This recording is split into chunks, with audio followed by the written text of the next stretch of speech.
ازيكم عاملين ايه؟ يا رب دايما تكونوا بخير. لو اول مرة بتشوفيني انا مطبخ يسر، اعملوا بقى اشتراك ولايك وفعلوا الجرس عشان يوصلكم مني كل جديد. النهاردة بقى هنعمل مع بعض طريقة المحشي المصري المشكل بتاعنا، البتنجان والكوسة والفلفل. قبل كده احنا كنا عملنا مع بعض محشي الكرنب، وعملنا مع بعض محشي ورق العنب باللحمة الانتركوت. والفيديوهات ديت موجودة وممكن يعني تشوفوها. النهاردة بقى هنعمل المحشي دوت المشكل، وهتشوفي الخلطة بتاعته تحفة جميلة جدا، ريحتها كده بتجيب معاكي لآخر الشارع، وهتجربيه وهتدعيلي بقى. ويلا بينا هنبتدي مع بعض الفيديو. هنا اول حاجه معانا هنا هوت الخضره، بتبقى بخضره المحشي، بتبقى كزبره وبقدونس وشبت. ومعايا كيلو ونص من الطماطم، عصير الطماطم ضربتها في الخلاط، ومعايا فصين توم مفرومين، ومعايا حوالي 3 بصلات كده هوت كبار. ومعانا هنا هوت في الطبق التوابل، ملح وفلفل اسود وبابريكا. ومعانا هنا هوت كمان فيها كزبره جافه، ومعلقه كمون كده صغيره، واتنين من المرقه. هنا بقى بصي انا بوريكي ان هو يعني انا مش بطر البتنجان ولا اي حاجه.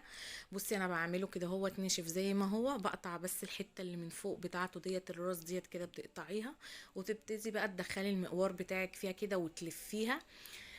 وتلفيها كده وتنزليها على تحت، يروح هو بقى عامل معاكي مطلع كل بقى القلب كده اللي فيه. وانت بتبقي محضره ليه ميه بملح علشان لا، وتحطيه فيها لحد ما تخلصي، وبعد كده بتشطفيه علشان ما يمررش معاكي لما تحشيه. هنا بقى في حلة على النار كده هنبتدي نعمل مع بعض بقى ايه الخلطة بتاعتنا. هنا معايا هنا البصل حطيناه وسبته كده دبل حبة في الزيت، طبعا حطيناه في زيت. انا بعمل المحشي بتاعي الخلطة بتاعته بتبقى بالزيت. واول كده ما البصل اخد لون، نزلت كده معاه بالثوم. اول ما الثوم بقى هيبتدي يديكي كده الريحة بتاعته الحلوة هتطلع معاكي، هتبتدي تحطي عصير الطماطم من غير ما نصفيها ولا اي حاجة. بتاعت المحشي بنحطها كده ايه زي ما هي. وهنحط بقى التوابل اللي احنا قلنا عليها، وهنقلبها كده وهنغطيها بقى، وهسيبها لحد ما تتسبك الطماطم معايا. هنا بقى خلاص كده الطماطم بتاعتنا كده اتسبكت خلاص اهي زي ما انتوا شايفينها. بصوا بقى لونها عاملة ازاي والتقل بتاعها. تمام. هنا بقى انا بحب ايه ان انا ازوده، يعني اديله معلقتين صلصه كده اللي هي من الجاهزه. ولما بعمل بقى الخلطه واحط الرز، يعني ايه بشوف اللون بتاع الصلصه كده كويس ولا لا، ولو احتاجت بحط لها بقى صلصه من الجاهزه. هنا بقى معانا كنا طبعا الرز بتبقي غسلاه ومصفياه اهوت. بس طبعا الرز بتاع المحشي مش بيتنقع، بتغسلي بس يا دوب كده بتغسليه وبتصفيه. انا حطيت ايه حوالي يعني ايه كيلو كده من الرز، وعليه هنا هوت هنحط الصلصة بتاعتنا بالبصل بالتوابل. تمام. وهنحطه هنضيف كمان هنا الخضرة. انت بتحطي يعني في الاول كده كيلو من الرز او كيلو ونص من الرز. يعني انا عندي الكمية بتاعة المحشي بتاعي كان حوالي كيلو من الكوسة واتنين كيلو بتنجان ونص فلفل. فانا قلت يعني حطيت كيلو من الرز، ولو عوزت تاني بغسله يعني وبحطه معاه.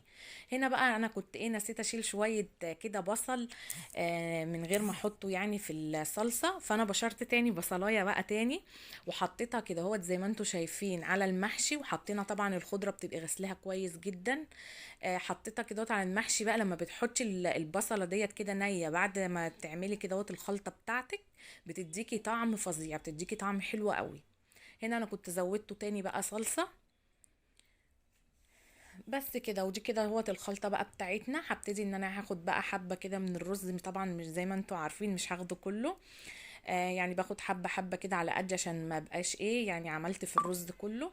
هنا بقى بصوا الكوسة انا كنت برضو يعني هنا برضو ما سبتش يعني فيها كده ووريتها لكم، بس هي برضو التقوير بتاعها زي البتنجان بالظبط. بتنقعيهم بعد كده بعد ما بتقوريها في مية عشان بيبقى فيها رملة، بتخلي بالك، وبتغسليها كويس. والفلفل طبعا بتشيلي الحتة اللي فيها ايه من فوق.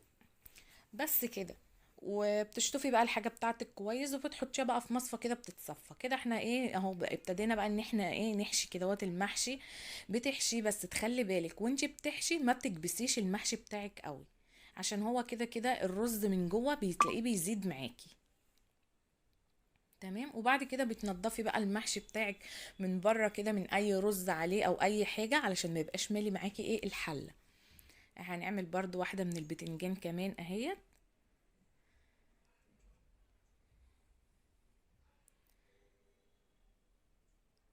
اهم حاجه بتسيبي مسافه كده يعني من فوق كده شويه، ما بتكبسهوش رز قوي عشان هو الرز كده كده هيفرش معانا. والفلفل برضو نفس الحكايه، برضو بتنضفيها كده زي ما انتوا شايفين برضو كده من الرز، يعني تخلي المحشي بتاعك كده هو ايه ما فيهوش رز خالص كده من بره اهي. والكوسه برضو وانت بقى بتحشيها بالراحه علشان ما تتقطمش ايه معاكي.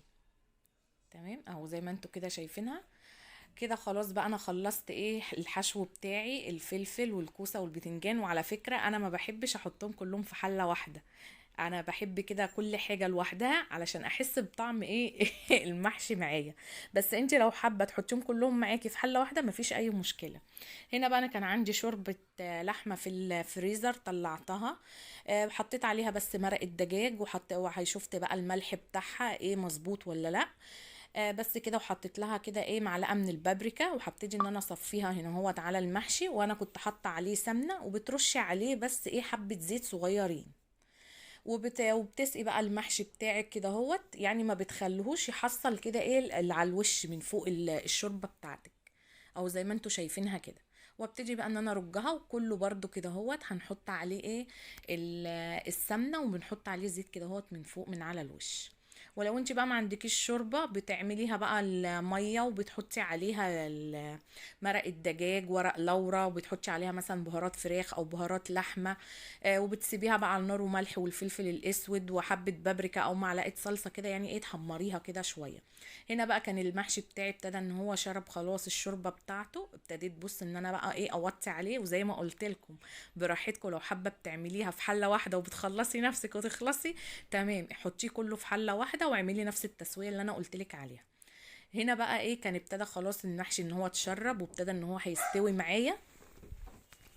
فانا خلاص كده هوت انا بقى ايه التركه ديت بقى بتاعت السمنه ديت لما تيجي تحطيها من فوق كده على المحشي في الاخر وتغطي الحله بتاعتك دي بتدي طعم جميل جدا للمحشي. انا بقى هعمل في كله كده في الفلفل والكوسه كمان. احنا شفنا البتنجان، بصوا بقى هنا بقى المحشي طالع الواحده كده بوحدته، بصوا عامل ازاي، بصوا بقى جماله. مفيش بقى رز ولا معجن ولا في اي حاجه خالص زي ما انتوا شايفينه كده.